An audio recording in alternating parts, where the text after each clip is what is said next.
telling your story. WCBI News at 9 starts now. Thank you so much for staying up with us tonight. I'm Marcus Hunter. A teenager is facing multiple charges after a shooting Tuesday night in East Columbus. Police say 19-year-old Monte Beckwith is charged with 4 counts of aggravated assault, shooting into an occupied vehicle, and felony malicious mischief. The shooting happened around 8:30 Tuesday night at the Ready Mart on North Macquarie Road. 4 people were detained and no injuries were reported. Columbus police say more arrests could be coming, and they are asking anyone with information to contact them or Golden Triangle Crime Stoppers. A family searching for answers spent this morning combing through parts of Columbus, and just after noon their search ended with a heartbreaking discovery. Police say a body was found near an abandoned building that used to be Sanderson Plumbing. For nearly 3 weeks, family, friends, and Columbus police have been searching for a missing woman, following tips, retracing steps, and walking miles across the city. Earlier Thursday, that search brought them to this abandoned property where a body was discovered shortly after noon. It's very hard when the family members are a part of the search party and they find it, because you have a lot of emotions. Chief Joseph Daughtry says one family member and a detective made the discovery. Investigators immediately began processing the scene, an area police say had been searched before, but community tips had them go back out there. They called family members and started putting us on the right track. People who knew little information, they probably didn't know a lot, but what they heard in different conversations, what they heard on the streets, because the streets have been talking. And at this time, we were able to discover and retrieve the body. The coroner will determine the cause of death and formally identify the person found. The family believes it is their loved one, Nashika Dobbs. Police say this is a death investigation, not yet labeled a homicide. Detectives are interviewing 2 persons of interest, but no charges have been filed. We don't know if it's domestic. We don't know if it's. And see, here's the thing about it: we have to be open-minded. We don't know if it's somebody that's close to her, or if it's a perfect stranger. We don't know. We don't even know what the cause of death is yet. You know, we don't know if she took ill and just happened to maybe fall out there. We don't know. City leaders were also on hand, offering support as the investigation continues. We just commend them for being able to, still get out there and do the work. Even though our officers were investigating, they did everything that they could. They've been looking for approximately 3 weeks since she's been missing. But we do commend the family. Our heart go out to the family. Like I said, we were hoping for a different outcome. As investigators work to learn what happened, police are asking the community to continue sharing information, something they say made all the difference Thursday. And police say they will release additional details once the coroner confirms the identity and the autopsy is complete. If you know anything that can help investigators, call Columbus Police or Golden Triangle Crime Stoppers.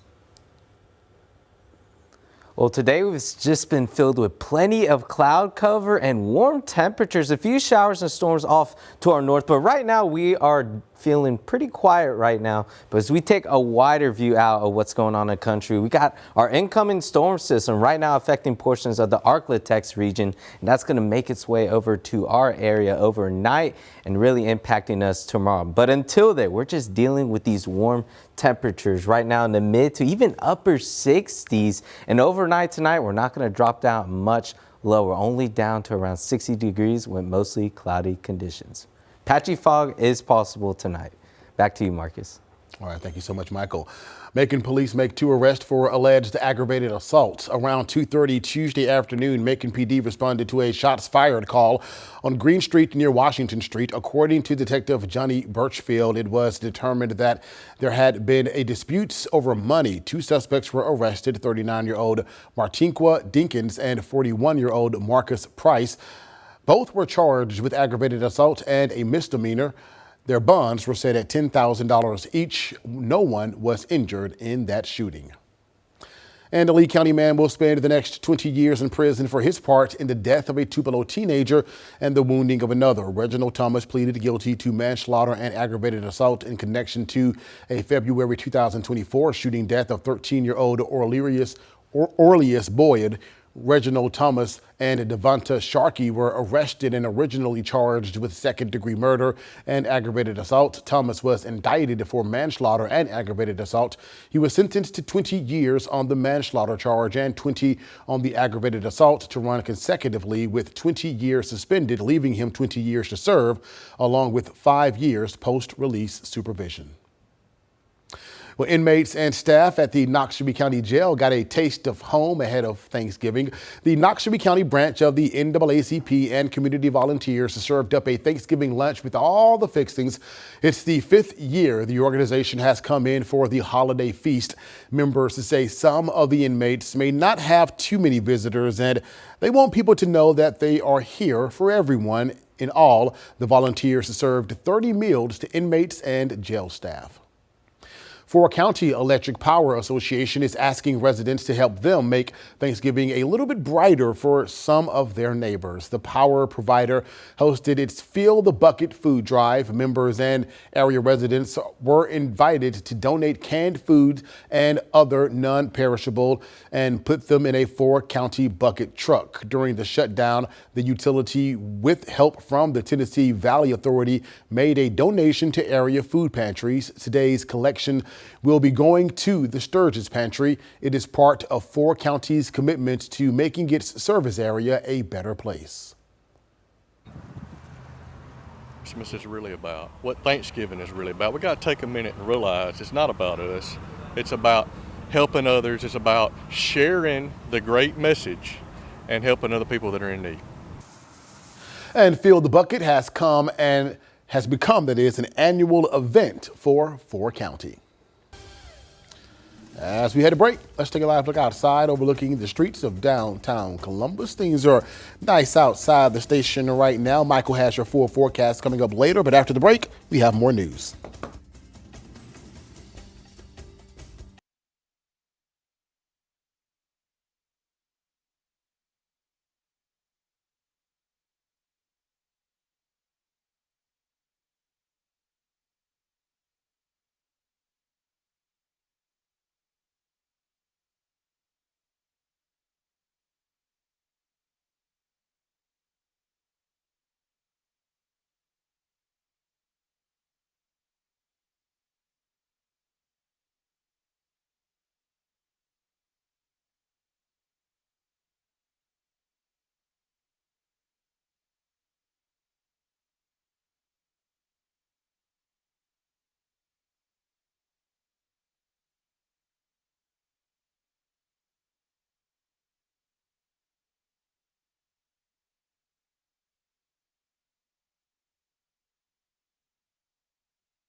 Telling your story. You're watching WCBI News at 9 with Marcus Hunter.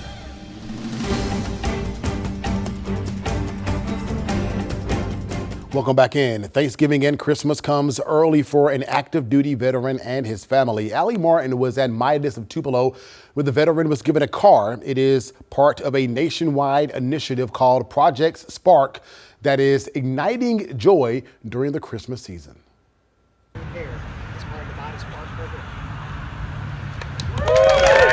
For Tech Sergeant Eric Ferris, getting the keys to a refurbished Mazda CX-9 comes at just the right time. It's definitely a huge deal. Tech Sergeant Ferris works at the Air National Guard in Memphis. He makes the round-trip commute daily in a car with nearly 400,000 miles. Now he has reliable transportation and peace of mind. You definitely don't want to be distracted. Things can go wrong and turns into bad situations. Brittany Ferris says she is especially grateful for the gift. Less worrying about him driving so early in the morning with no headlights and things not working and it being dark. In his spare time, Tech Sergeant Ferris is known for helping other veterans and their families, but he never mentioned his need for reliable transportation. Well, now the community has stepped up and provided a refurbished vehicle worthy of his service and sacrifice. Veterans they sacrifice, military, they sacrifice so much, very, service before self, and most of the time, they're going to be the last ones to ask for help. Most of the time, they are just going to, put their head down and figure it out on their own, and so when you have an opportunity where you can help one out, I think that's great. So that's just been our mission from the beginning, is to be involved in the community, giving back, and we want people to know that as their main service provider for all their vehicle needs, is that when they come support us, they're going to support the community as a default. Cole Hughes is with ProTouch Mobile Detailing. He is also a veteran. He says this project was an honor to be a part of. It's something that I enjoy more than just any random detail. Now I love it. I grew up in the car community. That's kind of how I got into it. But this one just hits it just hits home a little different. Once all the photos were taken and paperwork signed, Tech Sergeant Ferris and his wife drove off to show off their new ride. Telling your story in Tupelo, Allie Martin, WCBI News.